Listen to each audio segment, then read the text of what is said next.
कभी अगर बनना हो तो बाज बनना, लेकिन कभी तोता मत बनना। तोता बोलता तो बहुत है लेकिन ज़्यादा ऊंचाई तक उड़ नहीं सकता। बाज बोलता बहुत कम है लेकिन सबसे ऊंचाई पर उड़ता है और बाकी पंछियों का राजा होता है बाज। आज मैं आपको 5 ऐसी बातें बताऊंगा जो कि हर इंसान को बाज से सीखनी चाहिए और लाइफ की बहुत बड़ी लर्निंग है इन 5 पॉइंट्स में। Lesson number 1, eagle fly alone. बाज अकेला उड़ता है और बाकी पंछियों के मुकाबले सबसे ऊंचाई पर उड़ता है। बाज अकेले उड़ेगा लेकिन कभी भी चिड़िया और बाकी पंछियों के साथ नहीं उड़ेगा। बाज हमेशा बाज के साथ में उड़ता है या फिर अकेला उड़ेगा। और इससे हमें यह सीख मिलती है कि छोटी सोच वालों से हमेशा दूर रहे और अकेले रहो, क्योंकि यही वो समय है जो खुद को जानने का असली मौका है।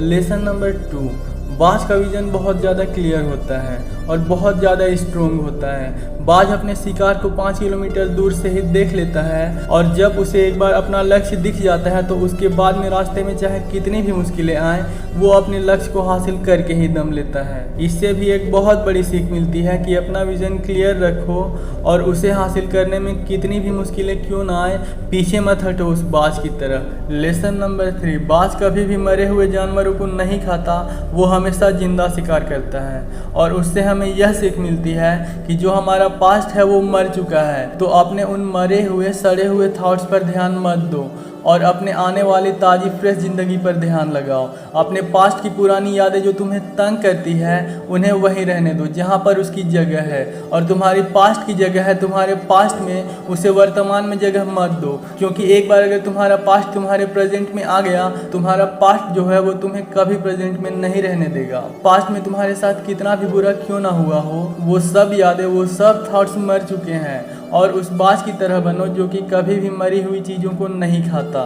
लेसन नंबर 4, जब आंधी तूफान आती है तो बाज बहुत ज़्यादा एक्साइटेड हो जाता है। जब बारिश होती है तो सारे पंछी छुपकर बैठ जाते हैं, लेकिन बाज को बड़ा मज़ा आता है। जब तेज हवाएं चलती है तो बाज उन हवाओं के सहारे तेजी से और ऊपर की ओर उड़ता है और ऊपर उड़ते उड़ते इतना ऊपर चला जाता है कि बादलों से भी ऊपर पहुंच जाता है। और इससे भी एक बहुत बड़ी सीख मिलती है कि मुसीबत में भी मज़ा ढूंढो। और नेपोलियन हिल ने एक बार कहा था कि हर बड़ी चुनौती अपने साथ में एक बड़ा अवसर लाती है। तो उस बाज की तरह तुम भी अपने अवसर को पहचानो, और जिस दिन तुमने अपने अवसर को पहचान लिया तो सारी मुश्किलें तुम्हारी नीचे होगी और तुम उन मुश्किलों के ऊपर होगे।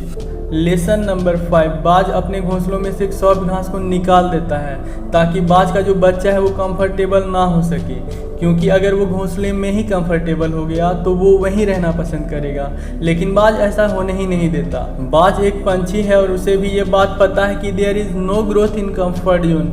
लेकिन हम तो इंसान हैं ना, और इंसान होने के बाद भी कई सारे लोग इस बात को समझते ही नहीं है कि आप जितना ज़्यादा कंफर्ट जोन में रहोगे आपकी लाइफ आने वाली टाइम में उतना ही ज़्यादा अनकंफर्टेबल हो जाएगी।